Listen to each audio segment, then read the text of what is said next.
दो ऊँटनियों का काफिला तेजी से मदीना की तरफ रवां दवा था। अब ये बनी मुदलज के इलाके कुदीद से गुजर रहा था। इन ऊँटनियों पर 4 अफराद सवार थे।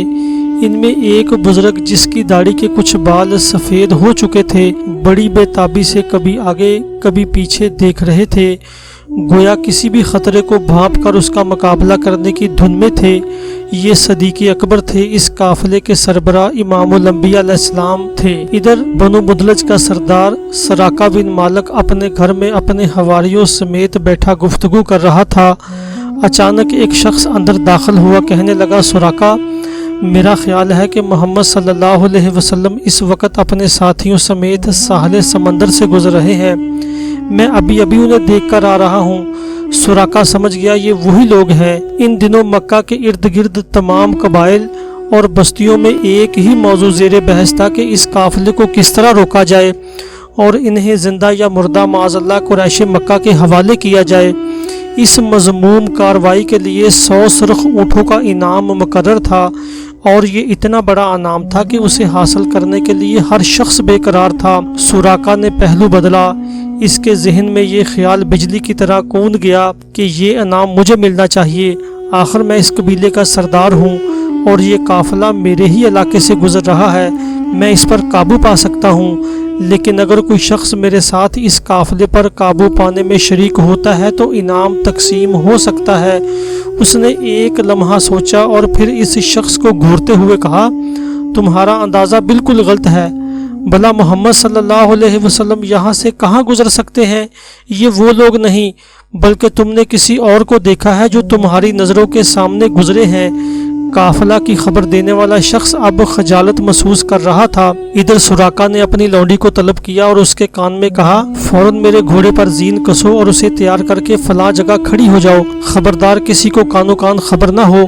मैं थोड़ी देर में आ रहा हूँ। हाँ, जल्दी जल्दी करना, तखीर हरगिज नहीं होनी चाहिए। फिर अहले मजलिस के साथ किसी और मौजू पर गुफ्तगू करने लगा। इसका जहन मसलसल काफिले के ताक़ुब में था। जब अंदाज़ा हो गया कि इसकी लौंडी घोड़ा तैयार करके मुकर्रर मकाम पर पहुंच चुकी होगी तो उसने अहले मजलिस से घर में ज़रूरी काम का बहाना किया और अपने घर के पिछवाड़े से बाहर निकल गया। उसने नेज़ा संभाला, घोड़े पर सवार होकर उसे काफिले की तरफ दौड़ाया। घोड़ा पूरी कुव्वत से सरपट दौड़ रहा था। अचानक घोड़ा फिसला और सुराका नीचे गिर पड़ा। उसने उठकर तरकश की तरफ हाथ बढ़ाया, पांसे के तीर निकाले और ये जानना चाहा कि मैं इन्हें ज़रर पहुंचा सकूंगा या नहीं। इत्तेफाक की बात है कि तीर वो निकला जो उसे नापसंद था। फाल बता रही थी कि काफिले का पीछा करना मुनासिब नहीं, मगर 100 ऊँटों का लालच उसे चैन न लेने देता था। वो दोबारा घोड़े पर सवार हुआ और काफिले के बहुत करीब जा पहुंचा, हत्ता कि उसके कानों में अल्लाह के रसूल सल्लल्लाहु अलैहि वसल्लम की किरात की आवाज़ आने लगी। इधर अबू बकर रज़ी अल्लाह अन्हु बड़े बेचैन नजर आ रहे थे। उन्होंने सराका को करीब आते देखा तो बेइख्तियार पुकार उठे, अल्लाह के रसूल, ये पीछा करने वाला अब हमें पकड़ने ही वाला है। इधर अज़मियत के पहाड़ अपने रब पर मुकम्मल भरोसा करने वाले नबी सल्लल्लाहु अलैहि वसल्लम ने बड़े एतमाद से जवाब दिया, ए अबू बकर, मेरे यारे गार, परेशान होने की ज़रूरत नहीं, अल्लाह हमारे साथ है। सुराका का घोड़ा मुसलसल दौड़ रहा था, बतदरीज करीब हो रहा था। रसालत माब सल्लल्लाहु अलैहि वसल्लम के हाथ बेइख्तियार आसमान की तरफ उठ गए। बारगाही इलाही में अर्ज़ किया, ए अल्लाह, तू जैसे चाहे इससे हमें बचा ले। इधर ज़बान अक़दस से ये अल्फाज निकले। उधर सराका का घोड़ा दोबारा लड़खड़ा कर गिर पड़ा और इस मर्तबा उसके अगले दोनों पाँव घुटनों समेत सख्त ज़मीन में धंस गए। अब सुराका ने दोबारा पांसे के तीर वाली फाल निकाली। वही तीर निकला जो उसे नापसंद था। अब उसकी समझ में आ गया कि इस काफिले का पीछा करना सरासर गलत काम है। जो भी इसका पीछा करेगा वो हलाक हो जाएगा। उसके दिल में ये बात बैठ गई कि मोहम्मद सल्लल्लाहु अलैहि वसल्लम गालिब आकर रहेंगे। उसने काफिले वालों को पुकारा और कहा कि ए मोहम्मद सल्लल्लाहु अलैहि वसल्लम, मैं जान चुका हूँ कि आपकी मुखालफत के बायस मेरा घोड़ा ज़मीन में धंस गया है। अल्लाह से दुआ फरमाइए वो मुझे निजात दे। मैं ना सिर्फ खुद आप अलैहिस्सलाम का ताक़ुब छोड़ दूंगा बल्कि इस तरफ आने वालों को भी लौटा दूंगा। नबी अलैहिस्सलाम ने उसके लिए दुआ फरमाई तो ज़मीन ने उसे छोड़ दिया। सुराका ने अर्ज़ किया, मेरे लिए परवाना अमन लिख दीजिए जो मेरे और आपके दरमियान बतौर निशानी रहेगा। آپ علیہ السلام نے ابو بکر کے غلام عامر بن فہیرہ کو حکم دیا کہ اسے امان لکھ دو۔ انہوں نے چمڑے کے ٹکڑے پر امان نامہ لکھ دیا۔ سراقہ نے آپ علیہ السلام کو قریش کے عزائم اور 100 اونٹوں کے انعام کے بارے میں آگاہ کیا اور آپ کو زاد سفر اور ساز و سامان کی پیشکش کی، مگر آپ نے کسی بھی قسم کا سامان لینے سے انکار کر دیا، صرف یہ فرمایا ہمارے بارے میں ذرا رازداری سے کام لینا۔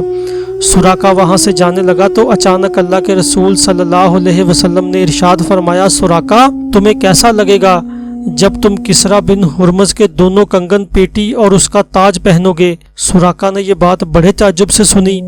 وہ سوچ میں پڑ گیا کہ کہاں کسریٰ بن ہرمز اور اس کے کنگن اور کہاں میں۔ اس کے بعد قافلہ یثرب کی طرف بڑھ گیا۔ سراقہ واپس آیا تو دیکھا کہ لوگ قافلہ کی تلاش میں سرگرداں ہیں۔